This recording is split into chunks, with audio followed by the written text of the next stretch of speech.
क्या मध्य प्रदेश में करणी सेना एक बार फिर से कोई बड़े आंदोलन का आगाज कर सकती है? क्या अल्टीमेटम दिया है करणी सेना परिवार ने मध्य प्रदेश सरकार को? ये आपको बताऊंगा।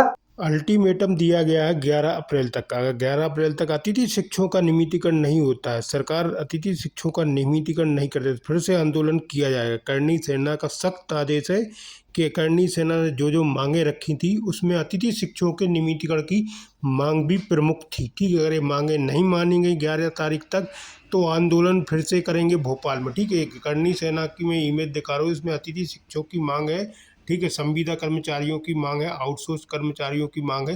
इसमें करणी सेना ने अल्टीमेटम दे दिया है कि 11 अप्रैल तक अतिथि शिक्षकों का नियमितीकरण होना चाहिए। ठीक है, पूरी विस्तार से मैं इसकी आपको जानकारी देने वाला हूँ। वीडियो में बने रहें। वीडियो अच्छा लगे तो लाइक और चैनल को सब्सक्राइब जरूर कर लें। ऐसी अपडेट पाने के लिए पूरा वीडियो जरूर देखें। याद होगा 8 जनवरी भोपाल का जमहूरी मैदान किस तरीके से वहां पर लाखों का जमावड़ा लगा था। आंदोलन का आह्वान किया था, धरने का आह्वान किया था करणी सेना परिवार, नेतृत्व कर रहे थे जीवन सिंह शेरपुर। उसके बाद वो बेमुद्दत हड़ताल शुरू हो जाती है। 22 सूत्री मांगे, जिस पर करणी सेना का ये दावा कि ये सर्व समाज के लिए मांगे हैं। इस पर जब बात होती है, बेमुद्दत हड़ताल शुरू होती है। सरकार की तरफ से मध्यस्थता करते हैं अरविंद सिंह भदौरिया, जो कि सहकारिता मंत्री हैं मध्य प्रदेश सरकार के, और एक कॉमन मिनिमम प्रोग्राम तय होता है। करणी सेना के बहुत सारे पदाधिकारी और उसके जो प्रमुख है जीवन सिंह शेरपुर, वो भूख हड़ताल पर होते हैं। अरविंद सिंह भदौरिया एक प्रस्ताव लेकर जाते हैं। 22 सूत्रों में से 18 सूत्री मांगों को लेकर एक बात होती है, बात बनती है, और फिर उसके बाद आंदोलन 11 जनवरी को स्थगित कर दिया जाता है। अब जो ताजा अल्टीमेटम है उसी से ताल्लुक रखता है। दरअसल करणी सेना परिवार के प्रमुख जीवन सिंह शेरपुर ने मध्य प्रदेश के मुखिया शिवराज सिंह चौहान को उस वक्त जब भूख हड़ताल तोड़ाई गई थी, सरकार के मंत्रियों ने मध्यस्थता की थी और जो वादे किए थे, जो तय हुआ था, उसी को याद दिलाते हुए एक अल्टीमेटम वाला पत्र लिखा है।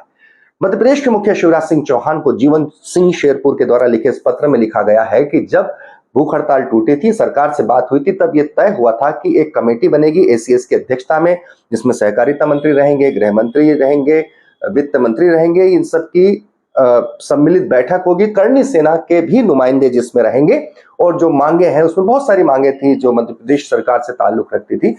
उन मांगों पर इस पर विचार होगा, इस पर बैठक होगी, और इसके इन मांगों को जल्द से जल्द इन तमाम समस्याओं का निराकरण किया जाएगा।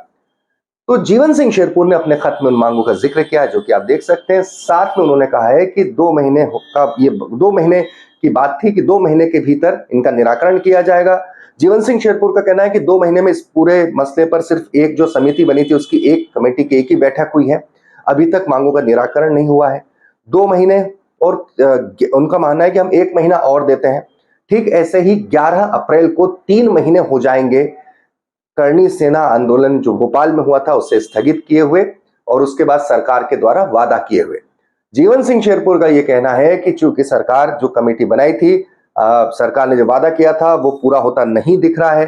11 तारीख तक अगर सरकार इस मसले पर कोई ठोस कदम नहीं उठाती है तो एक बार फिर से आंदोलन किया जाएगा।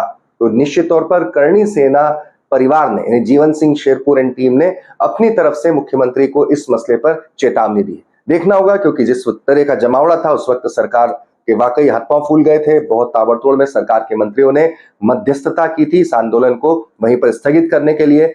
अब चूंकि कहीं ऐसा ना हो कि फिर से ये बवाल मच जाए। वैसे भी पिछले चुनाव की जब हम बात करते हैं तो सवर्ण आंदोलन एक बहुत बड़ा फैक्टर था। 2018 में बीजेपी की सरकार तब सत्ता में नहीं आ पाई थी। उसके लिए जो राजनीतिक विशेषज्ञ हैं मानते हैं कि सवर्ण आंदोलन एक बहुत बड़ा फैक्टर था। ऐसे में सरकार यकीनन फूंक फूंक कर कदम रखना चाहेगी, और ऐसे में देखना है कि इस अल्टीमेटम के बाद अब सरकार का क्या रुख होता है।